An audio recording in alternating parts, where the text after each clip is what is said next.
If you've been paying attention to the resurgence of straight-six engines lately, you might be wondering if automakers have simply gotten nostalgic, or if there's more engineering logic behind the comeback. The answer? A hearty bit of both.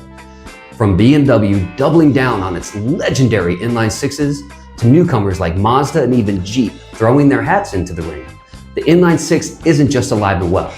It's strutting back onto the main stage with a fresh shave, a crisp suit, and an engineering degree. Today, we're diving into why the inline-six configuration is making a serious comeback in modern automotive engineering. This is your morning pit stop with Mechanica Veritas.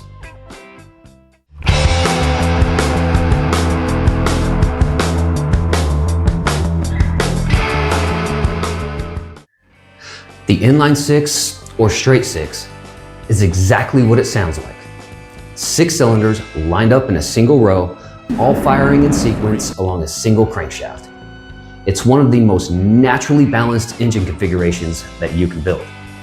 Each movement of a piston is counteracted by another, reducing the need for heavy balancing shafts or complex NVH mitigation. From an engineering standpoint, it is power delivery wrapped in excellence. Its firing order and mechanical symmetry make it incredibly smooth.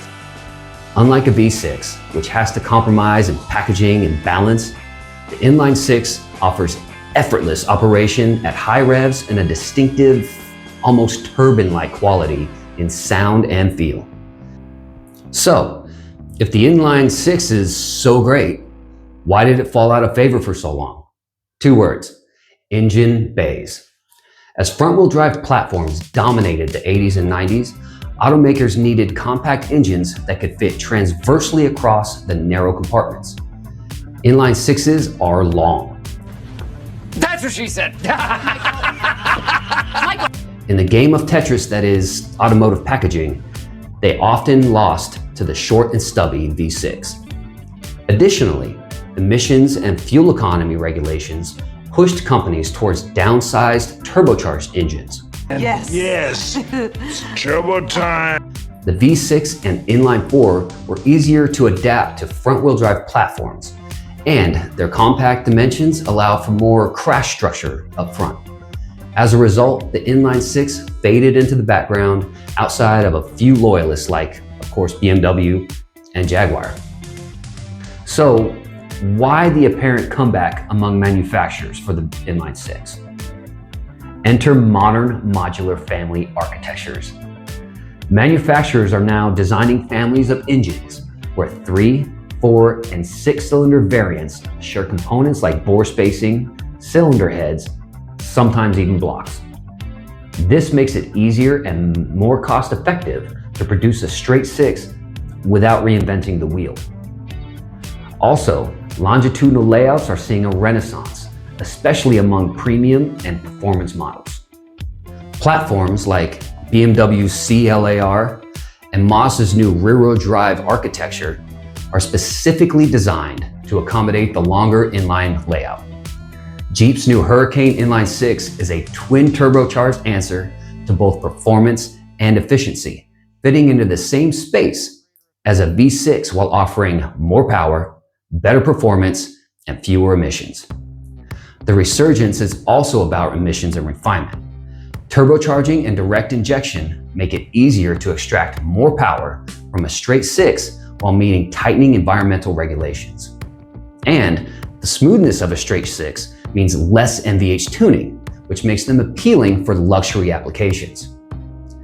Let's not forget the marketing cachet.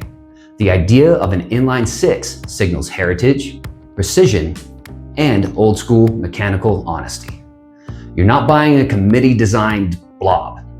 You're buying something that makes engineers smile. BMW never really gave up on the inline-six. I'll never let go. I promise.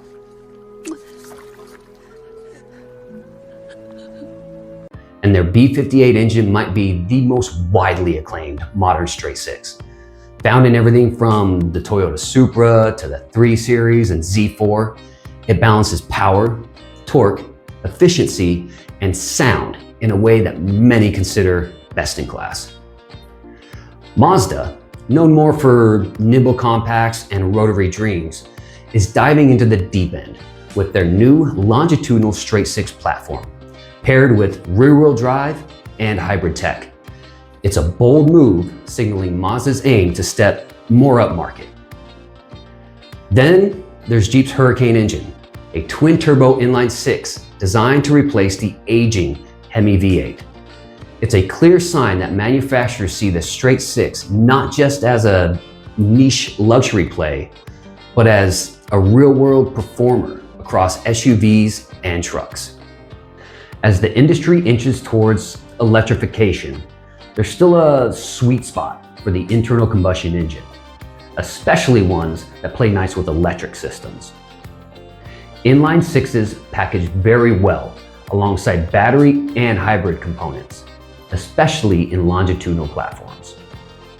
Their layout also offers better weight distribution than a V6 in many cases, since there's less need to cant or offset components. This isn't just nostalgia, this is evolution. I'm simply saying that life finds a way. By combining the best aspects of classic engine smoothness with modern emissions and packaging, the inline-six is carving out a new place in an era that seems to be writing the eulogy for the internal combustion engines that you and I love. Thought you were going to tell me what a bad Yagoogleizer I am. A what? A Yagoogleizer? One who speaks at funerals? It turns out the straight-six is far from dead. It's just been at the gym, shedding inefficiencies and bulking up on tech. So whether it's the silky smooth torque curve, the engineering excellence, or just the way it makes you feel like you're driving something engineered with passion instead of compromise, the inline-six is back, and it's better than ever. With manufacturers from BMW to Jeep investing heavily in the layout, we're entering a golden era of straight-six renaissance. And while the future may be electric, the inline-six is proving that combustion can still be sexy, balanced, and brilliantly executed. Thanks for tuning in. Smash that like button, drop a comment about your favorite straight-six machine, and please subscribe for more. This has been your morning pit stop with Mechanica Veritas.